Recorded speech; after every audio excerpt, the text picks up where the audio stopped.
discuss past indefinite tense. In our previous lecture, we already have discussed about what is tense and present indefinite tense. But now we are going to discuss past indefinite tense. Let's see.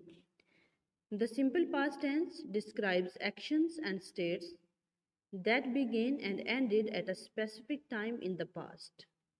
बेटा simple past tense किसी भी actions और states को describe करते हैं जो कि past के किसी स्पेसिफिक टाइम पीरियड में स्टार्ट होके तभी एंड कर जाते हैं.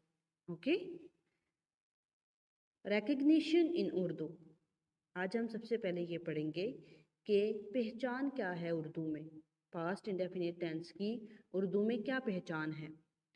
उर्दू फिकरात के आखिर पर ता था, ती थी, ते थे या फिर अलिफ छोटी ये बड़ी ये आता है.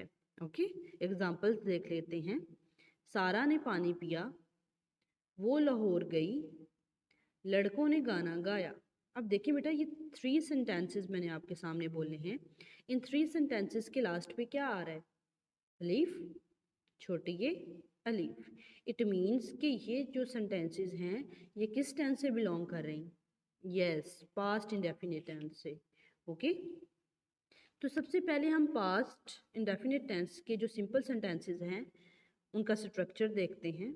स्ट्रक्चर क्या है कि सबसे पहले हम subject plus second form of verb plus object, ये इसका स्ट्रक्चर है पास्ट इंडेफिनिट के सिंपल सेंटेंसेस का. For example, he played football. अब देखिए बेटा, ही क्या है? सब्जेक्ट. प्लेड क्या है? Second form of verb. और फुटबॉल ऑब्जेक्ट है. ओके. नेक्स्ट मज़ीद देखते हैं इसको. आई सॉल्व द सम. इस सेंटेंस में देखें, आई सब्जेक्ट है, सॉल्व क्या है? सेकंड फॉर्म ऑफ वर्ब, यानी फर्स्ट फॉर्म क्या होगी? सोल्व. और सेकंड क्या है? सॉल्व्ड. और नेक्स्ट द सम क्या है? ऑब्जेक्ट. ओके. अब देखें, हम सबसे पहले पढ़ते हैं कि सब्जेक्ट्स क्या हैं. हमने अपने लास्ट लेक्चर में भी इसको डिस्क्राइब किया था. I, we, you, they, he, she, it, ये सब क्या हैं? ये सब सब्जेक्ट हैं. और सेकंड भी हमने क्या पढ़ा है? Second form of verb. तो बेटा आपने एक बात याद रखनी है कि जो सेकंड फॉर्म ऑफ वर्ब हम यूज़ करेंगे वो हमारी रेगुलर और इरेगुलर 2 टाइप्स की फॉर्म ऑफ वर्ब्स होती हैं जो हमने पास्ट टेंस में यूज़ करनी है. एक रेगुलर है और दूसरी इरेगुलर है. रेगुलर वर्ब्स ऐसी फॉर्म ऑफ वर्ब्स को कहा जाता है जिसकी सेकंड और थर्ड फॉर्म डी या ईडी पे एंड करे. फॉर एग्जांपल, वर्कड, इसकी फर्स्ट क्या फॉर्म होगी? वर्क.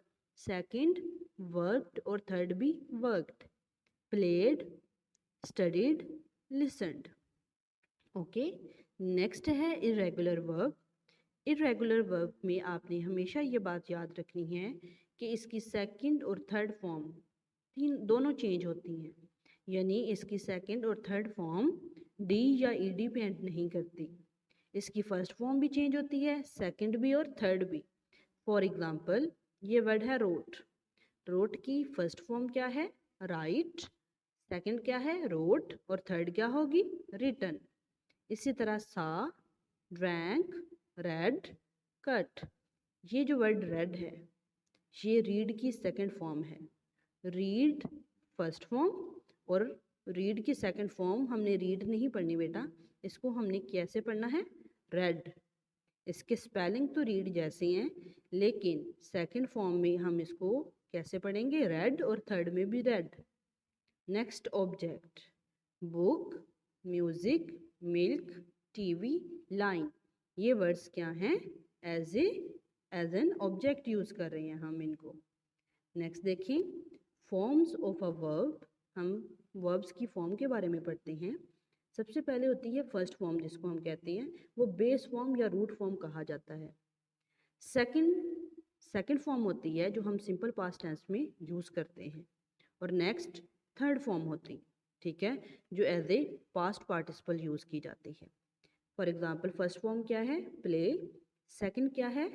प्लेड. और third played. Teach, taught, taught, give, gave, given. Okay, next देख लेते हैं simple sentences. I washed the car, you washed the car, he she washed the car, we washed the car, they washed the car. अब देखें, ये sentences जो मैंने बेटा आपके सामने रीड आउट किए हैं, इनमें हमने वर्ब की सेकंड फॉर्म यूज़ की है। वॉश पहली होती है और सेकंड क्या होती है? वॉश्ड।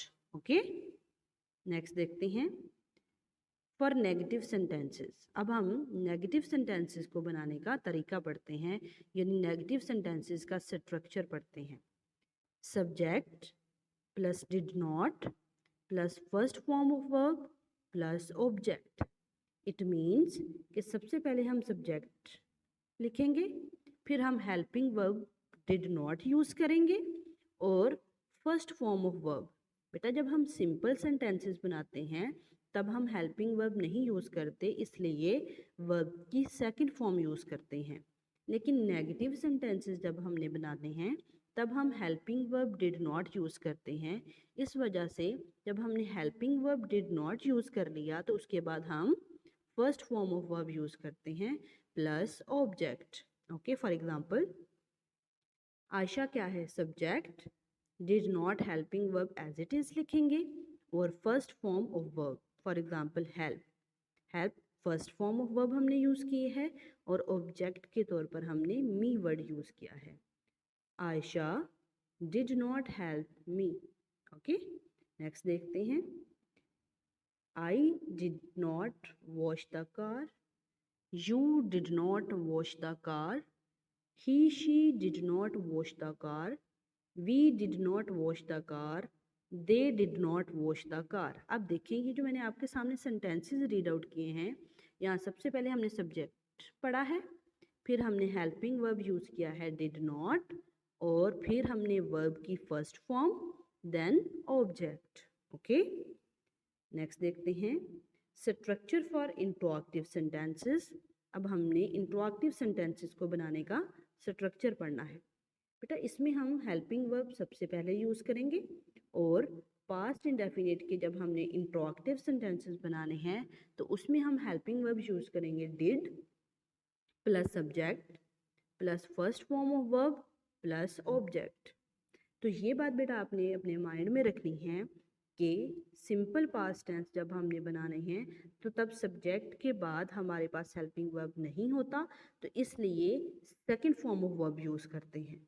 लेकिन नेगेटिव और इंट्रोएक्टिव सेंटेंसेस में हमारे पास हेल्पिंग वर्ब यूज़ होता है, इस वजह से हम first form of verb use करते हैं। तो अब सबसे पहले हम इंट्रोएक्टिव सेंटेंसेस बनाने के लिए डिड इस्तेमाल करेंगे, यानी helping verb did, subject plus first form of verb plus object. For example did Ayesha help me. Okay, next देखें, हम इसकी एक्सरसाइज को पढ़ लेते हैं। Did I wash the car. अब देखें डिड हमारा हेल्पिंग वर्ब है, आई सब्जेक्ट है, wash first form of verb है, द कार ऑब्जेक्ट, और उसके बाद हमने क्वेश्चन मार्क लाजमी लगाना है इंट्रोएक्टिव सेंटेंसेस में। Did you wash the car, did he she wash the car, did we wash the car, did they wash the car. Okay, next देखें बेटा, एक बात आपने याद रखनी है कि इंट्रोएक्टिव सेंटेंसेस टू टाइप्स के होते हैं। एक इंट्रोएक्टिव सेंटेंसेस ऐसे जो हेल्पिंग वर्ब से स्टार्ट होते हैं और दूसरे इंट्रोएक्टिव सेंटेंसेस ऐसे होते हैं जो WH फैमिली से बिलोंग करते हैं, यानी WH क्वेश्चन से स्टार्ट होते हैं। अब for example what, how, why, when, where, who. अब ये क्या हैं? ये ऐसे क्वेश्चंस हैं जो WH क्वेश्चन जिसको हम कहते हैं।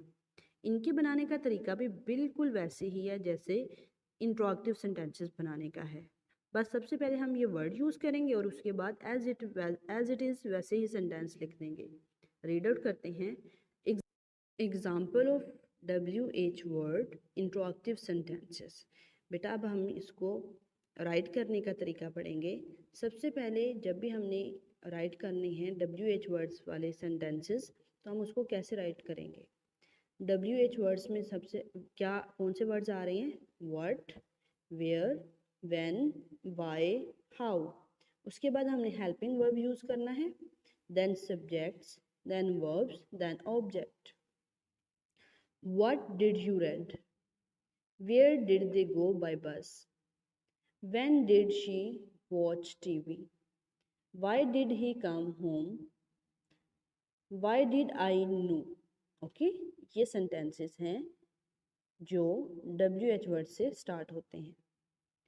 नेक्स्ट एक दफ़ा हम दोबारा रिव्यू ले लेते हैं अपने सारे लेक्चर का कि हमने कैसे कैसे स्ट्रक्चर पढ़ा है।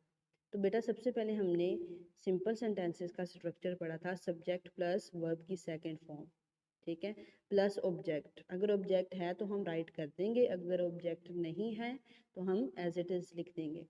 ही met his friend last year. Negative sentences बनाने का क्या स्ट्रक्चर था? Subject plus did not. Did not हमने as a helping verb use किया है plus first form of verb. अब देखिए सिंपल सेंटेंसेस में हेल्पिंग वर्ब हमारे पास नहीं था, इस वजह से हमने second form of verb use की। लेकिन नेगेटिव सेंटेंसेस में हमारे पास हेल्पिंग वर्ब है डिड नॉट, इसलिए हमने first form of verb use की। She did not worked yesterday. Okay, then interactive sentences को देख लेते हैं। Did plus subject plus first form plus question mark. Okay, अब यहाँ पे देखें इंटरॉक्टिव सेंटेंसेस में भी हमारे पास हेल्पिंग वर्ब डिड है, इस वजह से हम वर्ब की फर्स्ट फॉर्म यूज करेंगे। डिड ही वर्कड यस्टरडे, और उसके बाद हमने क्वेश्चन मार्क लास्ट में बेटा आपने ऐड करना है। ओके, नेक्स्ट आपकी डायरी है, translate this sentences into English. बेटा आपके पास ये 5 सेंटेंसेस हैं, आपने इन 5 सेंटेंसेस को इंग्लिश में ट्रांसलेट करना है। ओके, आपने अपनी डायरी वर्क जो है वो नीट नोटबुक पे आपने राइट करना है। ओके स्टूडेंट, आई होप आपको आज का लेक्चर अच्छे से समझ आ गया होगा। अगर आपका इस लेक्चर से रिलेटेड कोई भी क्वेश्चन है तो बेटा उसे अपनी रफ नोटबुक पे राइट कर लें, जब आपकी टीचर आपकी जूम क्लास लेगी आप उसमें पूछ लीजिएगा। ओके डियर स्टूडेंट्स, अल्लाह हाफिज़, अपना ख्याल रखें।